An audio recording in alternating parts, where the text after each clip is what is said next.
Wave 3 की जो दूसरी मेडिटेशन है, रिमोट व्यूइंग, उसकी एक्सप्लेनेशन थोड़ी लंबी है और उसको थोड़ा सा समझाने की जरूरत है। तो वो मैं मेडिटेशन के अंदर नहीं कर पाऊंगी। तो मैं आपको वैसे पढ़ के सुना देती हूँ और आपको समझा देती हूँ। रिमोट व्यूइंग क्या है? दूर की चीजों को महसूस करना, उन्हें देखना।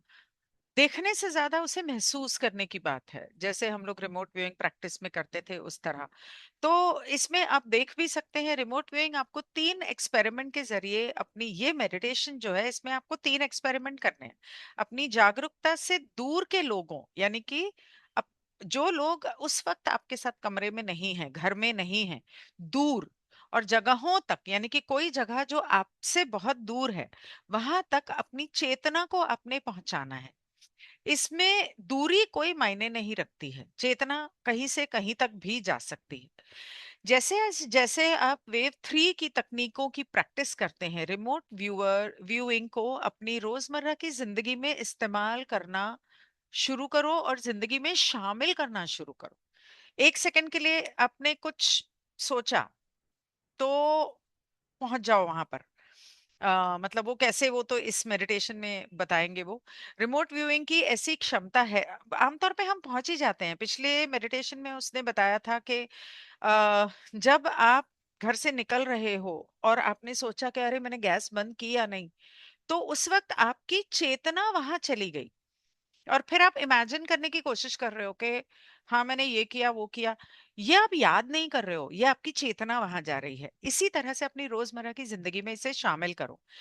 रिमोट व्यूइंग एक ऐसी क्षमता है जिससे कोई व्यक्ति लोगों, चीजों, जगहों या घटनाओं के बारे में जानकारी हासिल कर सकता है और उनके बारे में बता सकता है। मतलब कई बार जैसे टैरो न्यूमरोलॉजी के सेशन में क्लाइंट के साथ या ऑनलाइन भी, कई बार बैठे बैठे मैं बोलती हूँ हाँ मुझे ऐसा लगता है कि ये ऐसा है, वो वैसा है, ये ऐसे होने वाला है, वैसे होने वाला है, क्योंकि कई बार मुझे वो नजर आता है या मुझे वो महसूस होता है।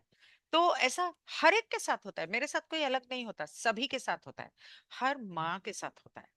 तो आ, इस तरह टेक्निक को, मतलब इस चीज को अपने अंदर आपको बेहतर करना है। फ्लोराइड इस्तेमाल करके, एल्यूमिनियम इस्तेमाल करके अपने अंदर की जो यहाँ पर जो वो शक्ति है उसको धीमा कर चुके हैं हम लोग। लेकिन इन चीजों को बंद इस्तेमाल करना बंद करेंगे और प्रैक्टिस करेंगे तो ये जाग जाएगा। ये जानकारी शारीरिक रूप से महसूस की जाती है और दूरी, रुकावट या समय की वजह से देखने वाले और उसकी शारीरिक इंद्रियों से अलग लगती है।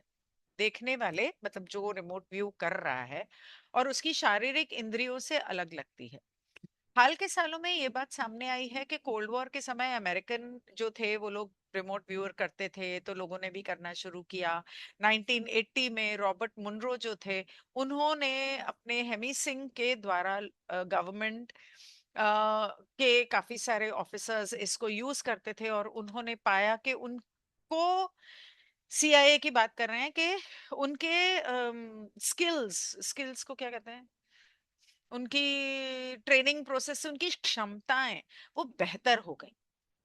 तो मॉनरो की जो बेसिक ब्लूप्रिंट को सफल रिमोट व्यूअर्स के 5 बेसिक व्यवहारों में तरक्की हुई, मतलब कि वो सुधार हुआ। तो वो था, एक तो आराम करना, सोना, जुड़ना, यानी कि कनेक्ट करना, और सुनना, और जागरूक होना, मतलब बिकेम अवेयर, मतलब हर चीज के बारे में एक जागरूकता होना, और रिपोर्ट करना। मतलब जब उनको रिमोट व्यू से बाहर लाया जाता था तो वो बोलते थे हाँ हमने ये देखा, वो देखा, वो देखा। वो रिपोर्टिंग वो बेटर हुई।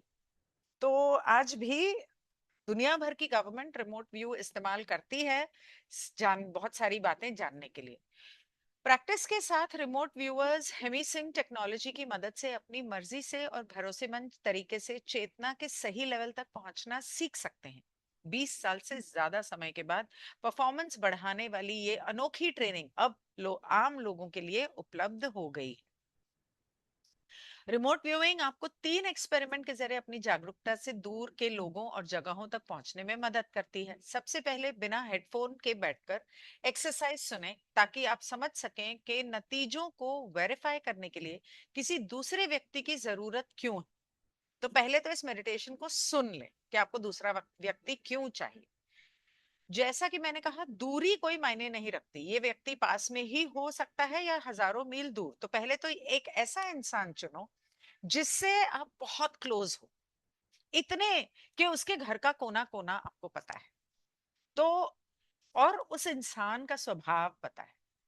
तो वो अपनी माँ अपना पति नहीं, मतलब हाँ, अगर माँ अलग रहती है किसी दूसरे शहर में या दूसरे मोहल्ले में, तो इस तरह कोई इंसान चुनो। उसके बाद उसके घर के बारे में एक बार पूरा सोच लो।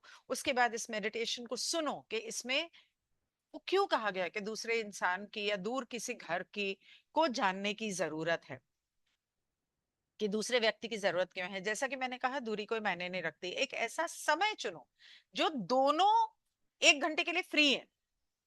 इतने बजे से इतने बजे तक तूने कुछ नहीं करना है, बैठे रहना है, या जो भी मैं बोलूं वो करना है, इस तरह से। ऐसा कोई इंसान और टाइम, और 1 घंटे का हो, ताकि दूसरे व्यक्ति से संपर्क करने से पहले आप नोट्स बना सके। एक ऐसा समय चुने दोनों के लिए सुविधाजनक हो, और 1 घंटे का समय, ताकि दोनों दूसरे व्यक्ति से संपर्क करने से पहले आप नोट्स बना सकें। आपको टेलीपैथी करनी है। तो पहले, और ये दो तीन तीन एक्सपेरिमेंट हैं, एक के अंदर टेलीपैथी है, दूसरे के अंदर टेलीकिनेसिस है। इस तरह से पहले एक्सपेरिमेंट के लिए अपने साथी के एक कार्ड पर 6 नंबर लिखवाएं। उसे एक सफेद लिफाफे में उसको बोलो कि 6 नंबर लिखो, सफेद लिफाफे में रखो, और उसके घर के किसी भी साफ जगह पर इसे रख दो। उसको बोलना है कि रख दो। आपको ये बताना है मेडिटेशन से बाहर आने के बाद उस इंसान को कि वो तुमने कहाँ रखा।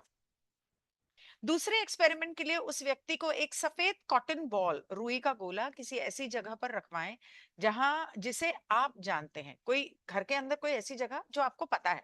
और अगर वहां पर कहीं आग लग गई तो कुछ जले नहीं, घर नहीं जल जाए। अलमारी में नहीं रखने को बोलना है। तो पक्का करें कि लिफाफा और कॉटन बॉल अलग अलग रखे हैं, और आपको पहले से नहीं पता कि वो कहाँ रखे हुए हैं। तीसरे एक्सपेरिमेंट में आप अपने साथी को एक मैसेज भेजते हैं जिसमें ये बताया जाता है कि वो कहाँ है और क्या कर रहा है। मतलब कि उस इंसान, वो कहीं पर भी है, आपने उसको बताना है कि मैं इतने बजे बताने वाली हूँ। मतलब आपको पता नहीं होना चाहिए पहले से। तो तू कहीं चला जा या चली जा, और जो भी कर रही है मुझे मत बताना, मैं तुझे बताऊंगी तू इतने बजे से इतने बजे तक कहाँ है। बहुत ज्यादा रात को नहीं बोलना। जब आप ये एक्सपेरिमेंट करते हैं तो ध्यान दें कि आपकी समझ या अनुभव करने का तरीका कैसे काम करता है। क्या आप आकृतियां, रंगों और बनावट को ज्यादा आसानी से महसूस कर पाते हैं। खुद को पहचानना है कि आपके लिए क्या कंफर्टेबल है, आपकी सोच किस तरह से काम करती है।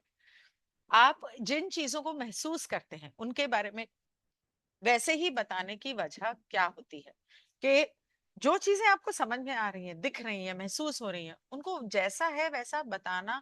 क्यों बताना, या किस कौन सा बेहतर तरीका है जिससे आप बिल्कुल वैसे बता पाएंगे कि जैसे वो है। दूर की चीजों को देखने, रिमोट व्यू के दौरान आपका भावनात्मक अनुभव कैसे होता है। मतलब जब आप दूर की चीजों को देखते हैं आपको फील कैसे होता है। मुझे डिस्टर्ब हो रहा है, मुझे खुशी हो रही है, मुझे मस्ती आ रही है, मुझे बोर हो रहा है। फील कैसे होता है जब आप रिमोट व्यू करते हो। क्योंकि जब हम लोग रिमोट व्यू करते थे, रिमोट व्यूइंग की प्रैक्टिस करते थे, तो कई बार कुछ जगह पे ऐसे लगता था कि बहुत शोर है, और कई बार ऐसे लगता था बहुत अच्छा लग रहा है, शांत लग रहा है, बहुत सुंदर लग रहा है, कुछ खुशी फील हो रही है। कुछ अभी ये सिर्फ प्रैक्टिस है, और ये आपको बार बार करनी है। तो कोई ऐसा इंसान चुनना जो हर बार आपके साथ कोऑपरेट करेगा। इन तकनीकों का, या आप चाहें तो हर बार अलग भी चुन सकते हैं। इन तकनीकों का अभ्यास करते हुए रिमोट व्यूइंग को अपनी रोजमर्रा की जिंदगी का हिस्सा बनाना है। खुद को इनके साथ खेलने और इनमें बदलाव करने की आजादी दें। समय के साथ आपकी क्षमताएं विकसित और मजबूत होंगी। याद रखें, साइकिक क्षमताएं विकसित करने में कोई असफलता नहीं होती। ये जानना कि आपके लिए क्या काम नहीं करता आपकी तरक्की के लिए उतना ही जरूरी है जितना आप इस बात को समझेंगे कि कौन सी चीज मेरी समझ में आड़े आ रही है, उसको आप दूर कर पाएंगे। इसलिए इस बात को समझना आपके लिए उतना ही जरूरी है। तो बहुत सारे लोग इसको कर रहे होंगे शायद अभी भी या करने वाले होंगे, इसलिए मैं ये अभी डाल रही हूँ। मेडिटेशन मैं 2-4 दिन में रिकॉर्ड करके डाल दूंगी।